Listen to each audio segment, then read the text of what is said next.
পরিষ্কার হরিয়া কিতা করতে হরিয়ে তো চাউলর গুড়া দিয়া যাও বানাইয়া থইছে ও যাও খাই তৈলে কিতা অত দাঁত লাগেনি যাও এক বালতি পানি তুলিয়া দাও আমারে আমি গোসল করতাম ও বুসরা অত চিল্লা চিল্লি করিও না কার মানুষ শুনলে কিতা কইব আর ওই দেখো রাত কেদা কি মোটরটা নষ্ট মিস্ত্রিরে খবর দিছি আইয়া ঠিক করব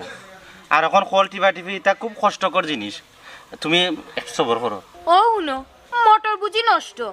ইগো কি তা গড় না গড়ের গুয়ালা আমার বাফর বাড়ির দেখো না এখানে গিয়া এক সুইচ মারলে পানি অড়াইয়া পড়ে মনর যেন আসমান তেনে বৃষ্টি পড়ে আর তোমরা অভাবী সংসার হইয়া আমার জীবনটা নষ্ট জ্বলিয়া গেছে কি ওই দেখো আবার শুরু হয়ে গেল বাফর বাড়ির গুণগান বাফর বাড়ির সুইচ টিপলে পানি পড়ে তো কি তো হইছে আর আমি তো আর বইয়া থাকলাম না আমি তো কাম কাজ করাম খামার কিতা হরায় অত ফারার নবাব আর মজনুর লগে আড্ডা দেওয়া ছাড়া তার কোনো খাম নাই এরা শুনো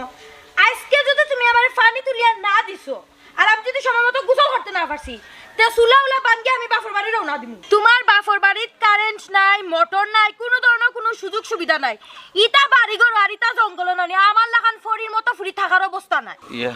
বুসরা অত বড় গাইল দিলাই আচ্ছা বাদ দৌড় আগুসা করিও না বালতি দেও আমি তোমার পানি এনে দিলাম আর আরেকটা কথা তুমি বারবার বাফর বাড়ির কুটা দিও না আমার আব্বাই শুনলে কষ্ট পাইবা কষ্ট পাইলে পাইবা আমার কিতা আমি হাসা কথা কইতে খেউরে ডরাই না আর আমার ভাই আনতে দেখো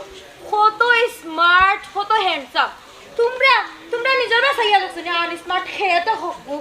ফারিয়া নিয়া দাও জলদি জলদি আর কোনো মা শুনতাম চাই না